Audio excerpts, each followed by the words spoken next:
அல் குர்ஆன் கூறும் தீர்ப்புகள்ல இது second video.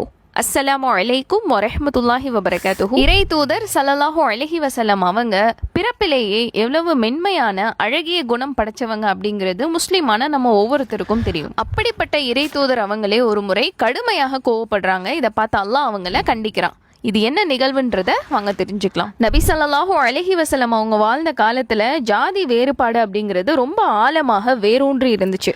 அந்த காலத்துல வாழ்ந்த மக்கள் எல்லாரும் உயர் ஜாதி கீழ் ஜாதின்னு பெரும் அடக்குமுறைகளை கொண்டிருந்தாங்க. ஆனால் இறை தூதர் ஸல்லல்லாஹு அலைஹி வஸல்லம் அவங்க இறைவன் ஒருவன் மட்டும்தான் அப்படிங்கிற விஷயத்துல ரொம்ப உறுதியாக இருந்தாங்க. இந்த விஷயங்கள்லாம் கூட அந்த மக்கள்னால ஜீரணிக்க முடிஞ்சாலும் ஒரே குலம் அப்படிங்கிற ஒரு விஷயத்த அவங்களால ஏத்துக்க முடியல. தான் தான் உயர்ந்த ஜாதி அப்படின்னு நினைச்சிட்டு இருக்கக்கூடிய அந்த மக்கள் கீழ் ஜாதியாக அவங்க கருதக்கூடிய மக்கள்கிட்ட ஒருபோதும் ஒத்துப்போவதாக இல்லை. இதனுடைய விளைவு எந்த அளவுக்கு இருக்கு அப்படின்னா, நபி ஸல்லல்லாஹு அலைஹி வஸல்லம் அவங்க கிட்ட இந்த உயர்ந்த ஜாதியை சேர்ந்த மக்கள் போய் இந்த உயர்ந்த ஜாதிகளுக்கென்று தனி மார்க்கத்தையும் கீழ் ஜாதிக்கென்று தனி மார்க்கத்தையும் சொல்லிக் கொடுக்க சொல்லி வலியுறுத்துறாங்க. ஒருவேளை இறை தூதர் ஸல்லல்லாஹு அலைஹி வஸல்லம் அவங்க இந்த மாதிரி மார்க்கத்தை போதிச்சாங்கன்னா அவங்க இஸ்லாத்தை ஏற்கக்கூடியவங்களாக இருக்கும் அப்படின்ற மாதிரி சொல்றாங்க. இதை கேட்ட நபி ஸல்லல்லாஹு அலைஹி வஸல்லம் என்ன யோசிக்கிறாங்கன்னா, ஃபர்ஸ்ட் அவங்களுக்கு மார்க்கத்தை எத்தி வச்சுட்டு அதுக்கப்புறமா கொஞ்சம் கொஞ்சமா அவங்கள நம்ம மாத்திரலாம் அப்படிங்கிற ஒரு சிந்தனைக்கு வராங்க. அப்படி ஒரு நாள் இந்த உயர்ந்த ஜாதி மக்களுக்கு நபி ஸல்லல்லாஹு அலைஹி வஸல்லம் அவங்க மார்க்கத்தை சொல்லி கொடுத்துட்டு இருக்கும் போது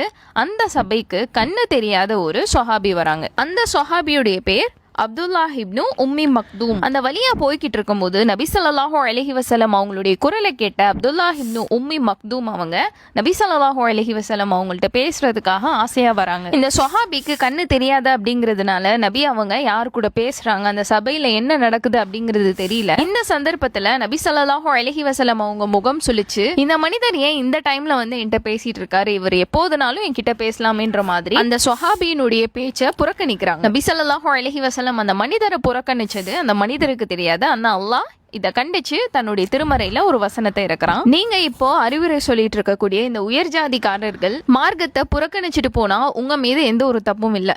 ஆனா இந்த கண் தெரியாத இந்த சொஹாபி அல்லாஹுக்கு பயப்படக்கூடிய தூயவராக தன்னை திருத்திக் கொள்ளக்கூடிய சுபாகம் உள்ளவராக இருக்கிறாரு. மார்க்க போதனை தேவையில்லைன்னு நினைக்கக்கூடிய உயர் ஜாதி மக்களை தேடி போய் நீங்க மார்க்கத்தை சொல்றீங்க. ஆனால் கண் பார்வை இல்லாம மார்க்கத்தை தேடி வந்த ஒரு நல்ல குணமுடையவரை நீங்க எப்படி புறக்கணிக்கலாம் அப்படின்னு அல்லாஹ் நபி ஸல்லல்லாஹு அலைஹி வஸல்லம் அவங்கள கண்டிக்கிறான். இந்த நிகழ்வுக்கு அப்புறம் நபி ஸல்லல்லாஹு அலைஹி வஸல்லம் அவங்க அந்த மனிதருக்கு நிறைய கண்ணியம் கொடுத்தாங்க. இந்த நிகழ்வுக்கு அப்புறம் ஜாதி அப்படிங்கிற ஒரு விஷயம் இஸ்லாத்துல வேரோடு அறுக்கப்பட்டது. இஸ்லாத்தை பொறுத்த வரைக்கும் ஒரு இறை தூதர் பார்வை தெரியாத ஒரு சொஹாபியும் ஒண்ணுதான் அப்படிங்கறத அல்லாஹ் தன்னுடைய திருமறையான திருக்குர்ஆன்ல 80வது அத்தியாயத்துல அபஸ அப்படிங்கிற அத்தியாய